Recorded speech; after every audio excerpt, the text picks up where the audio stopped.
우리 서로 양옆에 계신 분들과 한 주간 큐티 잘 하셨나요? 라고 같이 인사하겠습니다. 인사하겠습니다. 한 주간 큐티 잘 하셨습니까?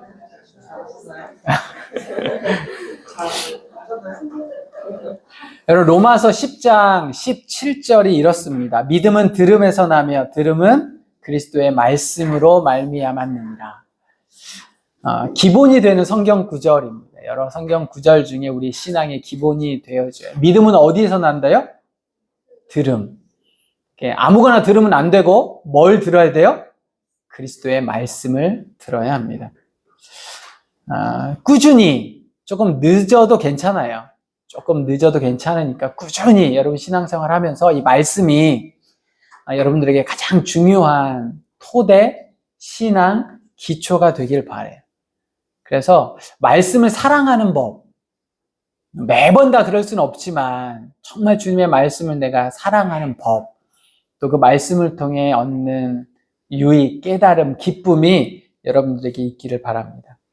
한 주간 큐티를 하면서 예수님께서 지지난주에, 이제 지난주 말고 지지난주에 제자들에게 귀신을 제어하고 병을 고치는 능력과 권위를 주셨고 하나님의 나라를 전파하고 앓는 자를 고칠 수 있도록 하셨어요. 그리고 제자들이 각 마을에 두루다니며 곳곳에 복음을 전했고 병을 고쳤습니다. 그리고 나서 이어서 바로 오병이어의 기적을 제자들이 경험했죠. 놀라운 한 주간이었어요. 제자들에게는 굉장히 서프라이즈하고 놀라운 한 주간이었습니다. 그리고 많이 제자들이 그 주간 성장했을 거예요. 그런 어려운 일을 딱 닥치면 성장합니다, 사람은. 그런데 지난주 스토리가 어땠어요? 지난주 우리가 큐티를 해보니까 제자들이 전에 귀신을 쫓을 권세를 받았지만 지금은 어때요? 쩔쩔매고 있어요. 예수님께서 십자가 사건을 말씀하셨어요. 인자가 이렇게 될 거다라고 말씀하셨는데 제자들은 바로 이어서 뭐에 대해서 변론해요? 누가 크냐? 누가 큰 자냐에 대해서 이야기를 하고 있는 거죠. 요한이 어떤 사람이 예수님의 이름으로 귀신을 내어 쫓는 모습을 딱 보고 어떻게 말해요, 예수님께? 예수님, 우리와 함께하는 사람들이 아닌데 주님의 이름으로 귀신을 쫓아내느니 제가 금하겠습니다. 예수님이 금하지 말라고 하시는 거예요. 왜 그래요? 시기와 질투가 있는 거죠. 야고보와 요한이 자신을 받아주지 않는 사마리아 사람들에게, 자기에게 친절을 베풀지 않는 사람들에게 어떻게 하겠다는 거예요? 하늘에서 불이 내려와서 그들을 다 멸하게 하옵소서라고 이야기를 합니다. 여러분, 한 주간 아주 대조적인 제자들의 모습을 우리가 큐티하고 묵상하게 됐습니다. 도대체 무엇 때문에 제자들에게 이런 반전이 일어났을까요? 그 이유가, 여러분, 제자들이 뭘 알았어요, 이제. 3년을 예수님과 함께 다니면서 뭘 좀 안 거예요. 굉장히 대충이지만 어쨌든 뭘 알았어요. 예수님에게 뭐가 있다는 것을 알았어요? 능력이 있다는 걸 알았어요. 그리고 예수님과 함께 있으니 그 능력을 나도 뭔가 발휘할 수 있구나를 알았어요. 요즘 말로 이거죠. 아, 맛집이네, 여기 맛집. 먹을 게 있다. 이걸 제자들이 알게 되는 거예요. 그래서 사실 예수님의 사역의 본질이 뭔지, 복음이 뭔지, 가르치고 전파하고 고치시는 게 뭔지 알지도 못하면서, 제대로 알지도 못하면서 뭔가 아는 채 하는 거죠. 이제 3년 동안 지겨워, 갈릴리. 근데 예수님이 예루살렘으로 가시겠대. 아, 이제 뭔가를 하시나 보구나. 무언가를 하시려나 보구나. 나도 이제 한몫 챙겨야지. 누가 크지? 누가 뭔가 얻게 되면 누가 뭘 먼저 받지? 이런 고민을 하는 거예요. 전혀 예수님이 바라는 제자들의 모습이 아닙니다. 여러분, 본질과 소명을 잃어버리면, 또 본질과 소명을 대충 알면 이렇게 되는 거예요. 주님을 처음 만났을 때 베드로가 어떻게 고백합니까? 주님, 저는 죄인입니다. 저를 떠나십시오. 그런데 그렇게 겸손히 예수님을 따르던 그 3년의 시간이 지나고 나서 제자들이 이제 예수님을 조금 알게 되니 제자들의 마음이 변하게 된 거예요. 여러분, 제가 글을 하나 읽어 드릴 텐데요. 얼마 전 한국 사회를 뜨겁게 달구었던 이슈가 있었죠. 아시안컵이 끝나고 나서, 그죠? 온통 모두가 다 이 일에, 국가대표팀 논란에 동참을 하면서 다 우리가 온통 그 이슈가 그 안에 간 적이 있잖아요. 근데 그 축구팀 논란에 대해서 차범근 전 국가대표 감독이 감독의 기사가 하나가 있어서 여러분과 함께 잠깐 나누고 싶습니다. 제가 정리를 좀 하려다가 기사 그대로 읽어 드릴게요. 이게 제목이 이렇습니다. 이미 실명은 다 아시니까. 이강인 부모님과 나 회초리 맞아야. 차범근 감독에 대한 이야기예요. 차범근 전 축구 대표팀 감독이 이강인의 부모님 그리고 뻔히 알면서 방향과 길을 알리려 애쓰지 않은 저 역시 회초리를 맞아 마땅하다며 한국 축구계를 향한 조언을 남겼습니다. 차 전 감독은 어제 2월 29일입니다. 서울 종로구 한 컨벤션 센터 크리스탈홀에서 열린 행사에서 제36회 차범근 축구상 시상식 축사자로 나서 이같이 말했습니다. 차 전 감독은 축구를 잘하는 사람보다는 좋은 사람, 멋진 사람, 주변을 돌볼 줄 아는 큰 사람이 돼야 한다고 당부하고 이야기해 왔다며 아시안컵 기간 불거진 축구 대표팀 내 갈등 사건을 언급했습니다.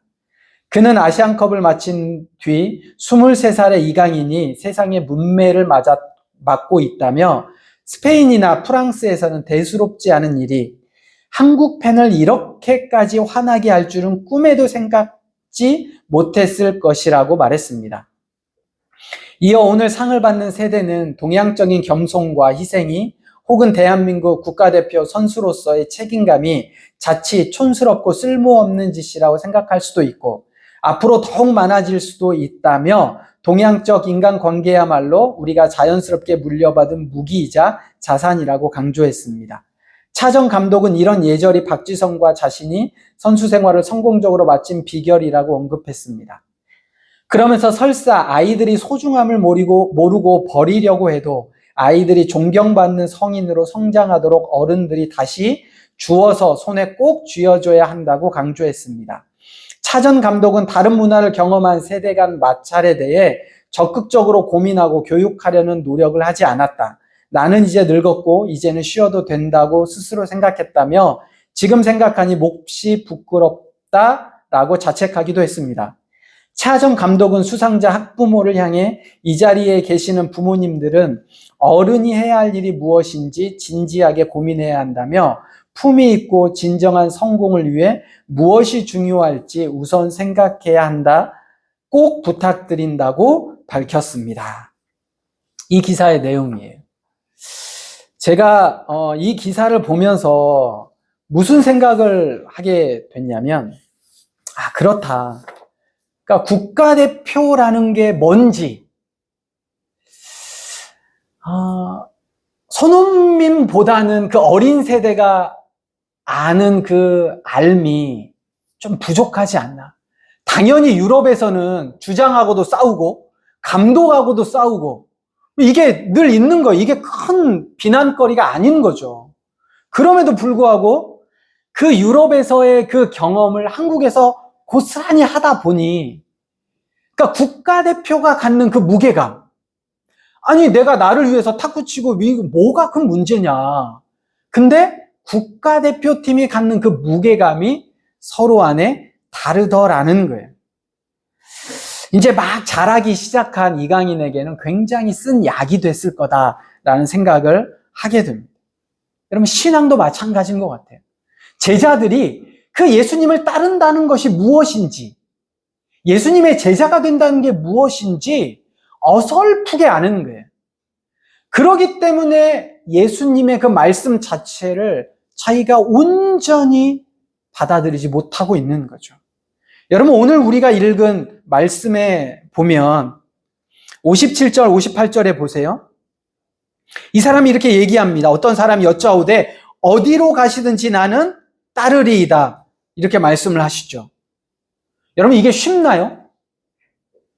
예수님이 가시는데 어디로 가시든지 저는 따르겠습니다. 이렇게 말하는 거 쉽지 않아요. 굉장한 고백이에요. 그런데 예수님을 온전히 알고 고백했을까요? 예수님이 말씀하십니다. 58절에 예수께서 이르시되 여우도 굴이 있고 공중에 새도 집이 있으되 인자는 머리 둘 곳이 없다. 너 그럼에도 따를 수 있겠니?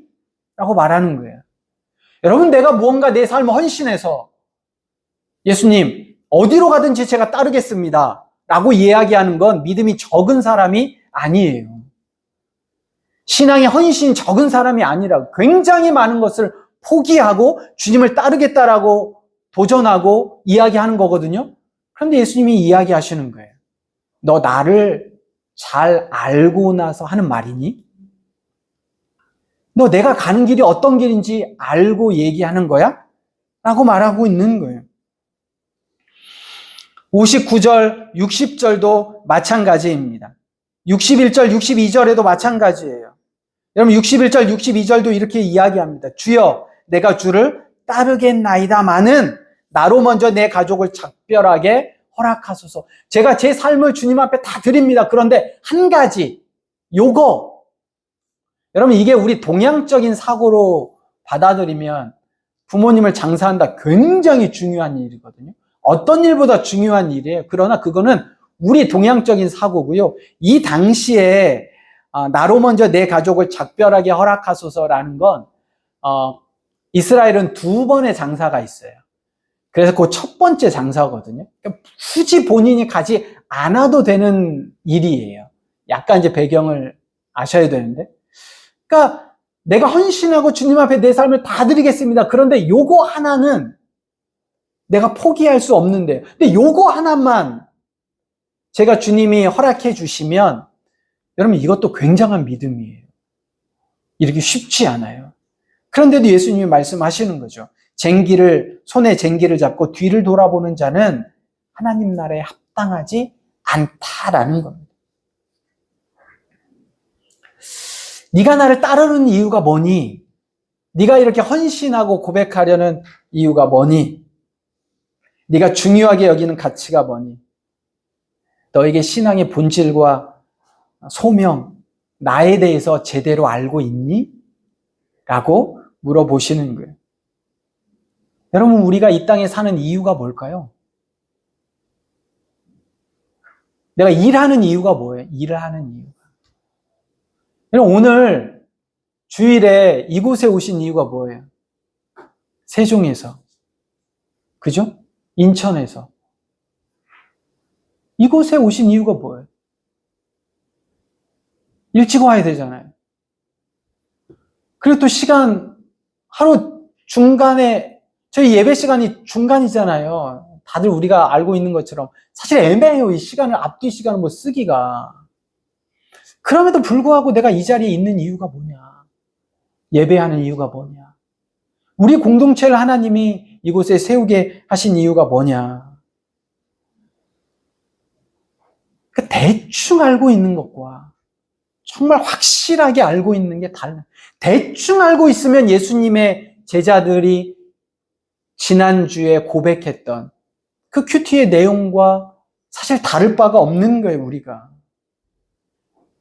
이번 주에 저희 집에서 아이들과 같이 이런저런 신앙에 대한 이야기를 하게 됐거든요. 이게 이제 이야기를 하는 거죠. 왜 기독교만 맞다고 하냐? 불교도 맞고, 아니, 기독교를 믿는 사람이니까 당연히 기독교가 맞다고 하지. 아니, 불교를 믿는 사람은 불교가 맞다고 하고, 이슬람교를 믿는 사람은 이슬람교가 맞다고 하는 거 아니냐. 다른 종교도 다 그런데 정말 하나님이 계시는 게 맞냐? 본 사람이 있냐? 나는 안 믿어지는데, 모르겠는데, 나는 못 본 것 같은데, 하나님이 선하신 것 같지가 않은데, 천국을 본 사람도 없고. 사실 제가 우리 아이들에게만 들은 얘기가 아니에요. 캠퍼스에서도 계속 들은 얘기예요.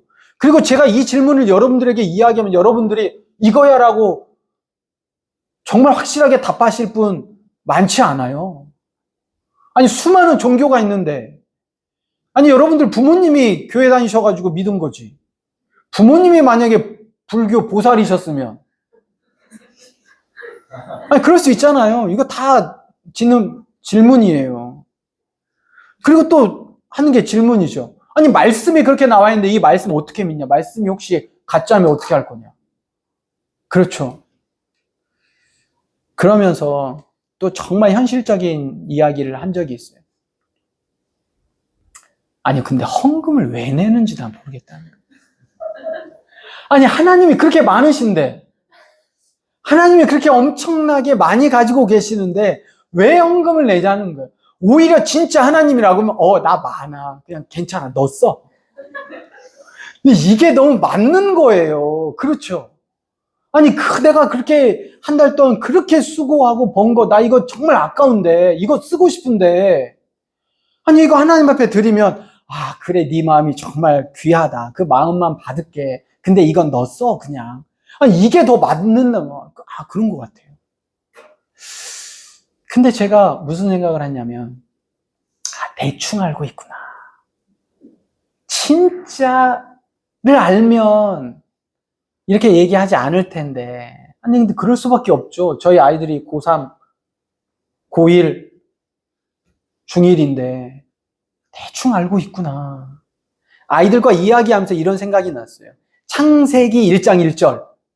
다 같이 한번 외워볼까요? 굳이 피지 않아도 창세기 1장 1절 시작. 태초에 하나님이 천지를 창조하시니라. 여러분, 이 사실이 믿어지지 않으면 그 다음 2절로 한 발자국도 못 나갑니다. 태초에 하나님이 천지를 창조하시니라. 여러분, 이 말씀을 내가 대충 알아서는 한 발자국도 앞으로 못 나간다니까요. 태초에 하나님이 천지를 창조하시니라. 우연히? 여러분, 우리 모든 것이 우연히 이루어졌어요? 아니면 하나님의 계획과 목적대로 이루어졌어요? 여러분, 이 선택의 기로에서 내가 무엇을 선택하느냐에 따라 내 신앙이 앞으로 나갈 거냐, 아니면 거기서 멈출 거냐를 결정하는 거예요. 본질이라는 건 본래 가지고 있는 성질이나 모습이에요. 본질은 뭐라고요? 본래부터 가지고 있는 성질이나 모습이라고요. 이게 우연히 이루어진 거예요? 아니면 어떤 목적을 가지고 있는 거예요? 누가 만들었어요? 여러분, 누가 만들었다고 하는 건 당연히 목적을 가지고 만든 거예요. 여러분, 만들어진 것 중에 목적 없이 만들어진 게 아무것도 없어요. 그런데 성경은 정확하게 이야기하잖아요. 하나님이 천지를 창조하셨다. 창조하셨다. 그럼 반드시 그 하나님의 목적과 계획이 있다는 겁니다. 우연이라면, 내가 지금 있는 게 우연이라면, 우리가 만들어진 게 어쨌든 무한한 시간 속에 우연이라면, 무언가 인생의 질문에 대해서 이렇게 이야기할 수 있습니다. 난 잘 모르겠는데. 잘 모르겠어. 관심이 없어 또. 뭔가 누군가 물어보면 관심이 없어. 잘 몰라. 나와 상관없어. 이거 중요하지 않아. 왜? 우연이니까. 어떤 목적과 계획을 가지고 있다면 그 목적이 뭐지? 도대체 어떤 계획을 가지고 계시는 거지? 내 인생 속에서 그 하나님이 어떤 계획이 있으실까? 어떤 목적이 있을까? 수많은 우리 인생의 질문에 대해서 물어보면서 찾아가려는 거예요. 왜? 목적과 계획이 있으니까. 근데 만약에 그게 우연이라면 관심 없죠. 굳이 내가 그거 알아야 돼? 우연히 만들어진 건데. 굳이 내가 내 인생 우연히 만들어진 건데. 이렇게 살다가 끝나는 건데. 그냥 지금 열심히 사는 거고 지금 주어진 대로 사는 거지. 굳이 이것을 찾을 필요가 있을까? 내가 축구 잘하고 축구 그냥 하다가 재능이 있어서 국가대표팀 된 건데 아니 이렇게까지 해야 돼? 아니 이렇게까지 나를 희생하고? 이렇게 생각할 수 있을 거라고 느껴져요. 그런데 만약에 그게 목적이라면, 계획이라면 그리고 그게 힘들지만 나에게 주어진 책임감이라면, 막중한 내 의무라면, 그걸 내가 어떻게 해야 될까? 어떻게 잘해야 될까? 고민하지 않을까요? 제자들이 하나님이 이 땅에 내려오셔서 육신을 입으시고 예수님이 되셔서 이 땅에서 3년 6개월 동안 공생애를 하시면서 또 십자가와 부활 사건을 통해 인류의 죄를 해결하시려는 그 목적과 계획을 몰랐기에 누가 크냐? 누가 예수님이 예루살렘에 가서 성공하시면 누가 오른쪽에 앉을 거고 누가 왼쪽에 앉을 거냐? 예수님에 대한 신앙과 믿음에 대한 온전함을 알지 못하니 지난주 우리가 큐티했던 것처럼 전혀 본질도 모르는, 소명도 모르는 질문과 삶을 그들이 살아가는 겁니다. 여러분들에게 묻겠습니다. 여러분 신앙생활 왜 하시나요?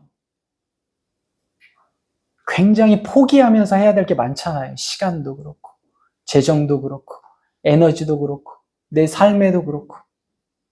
왜 이렇게 멀리 오셨는지, 왜 꼭 이 교회야만 하는 건지, 가까운 교회도 많으실 텐데, 왜 예수여야만 하는 건지. 여러분 이 질문에 대해 계속해서 고민하시면서 여러분들이 답을 찾으셔야 돼요.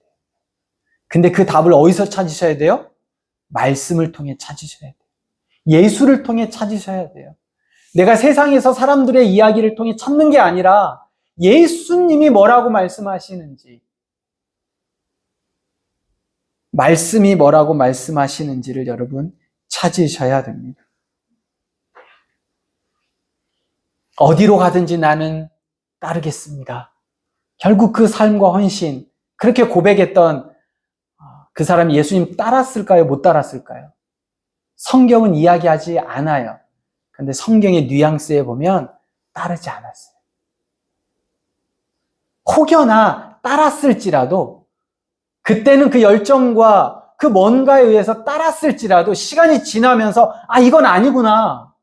내가 생각한 건 이게 아닌데 결국 어때요? 예수님을 그렇게 호산나 호산나 왕이라고 맞이했던 그들이 채 3일이 지나지 않아서 예수를 십자가에 못 박으라고 돌변하는 이스라엘 백성들을 돌아보면 우리가 예수를 어떻게 알아야 하는지, 여러분이 어떻게 신앙생활을 하고 있는지, 내가 어떤 마음으로 예수님과 동행하며 어떤 마음으로 믿음에 대한, 어떤 마음으로 여러분의 삶의 질문에 대한 답을 찾고 있는지 성경이 이야기해 주고 있습니다.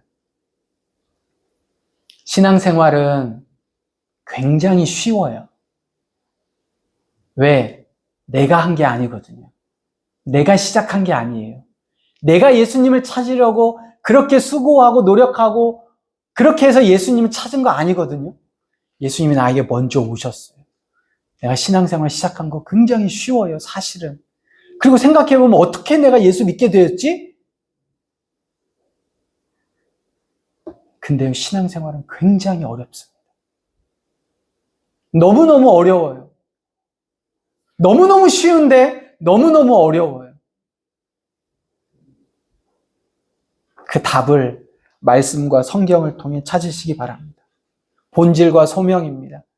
우리가 지난 한 주간 동안 본질과 소명을 잃은 제자들의 모습들을 살펴봤습니다. 말씀을 마칩니다. 오늘 말씀은 여러분들에게 열린 메시지입니다. 어떤 답이 있지 않아요. 여러분 스스로가 찾으셔야 돼요. 여러분 스스로가 질문하고 그 답을 찾아가셔야 됩니다. 누군가가 가르쳐주는 것으로, 누군가가 이야기해주는 것으로 고개를 끄덕거리는 수준에서 머물러 버리면 평생 대충 알게 됩니다. 내가 분명하게 그 사실에 대해, 그 질문에 대해, 그 외에 대한 의문에 대해 내가 찾아가는 거예요. 여러분, 이게 신앙생활이에요. 이게 신앙생활. 내가 어느 길에 설 건가? 생명의 길에 설 건가? 죽음의 길에 설 건가? 내가 어떤 믿음과 확신의 길에 설 건가? 내가 여전히 우연과 불확실한 길에 설 건가? 내 인생이 어떤 목적과 계획에 의해 인도되어져 간다고 믿을 건가? 아니, 나 잘 모르겠어. 뭐가 중요하지? 그냥 되는 대로, 그냥 주어진 대로 고민하고 싶지 않아. 이렇게 생각하며 살 건가? 여러분 스스로가 답을 찾을 수 있기를 바랍니다. 이 시간 함께 찬양하겠습니다. 주가 보이신 생명의 길, 나 주님과 함께 상한 마음을 들이며 주님 앞에 나아가리.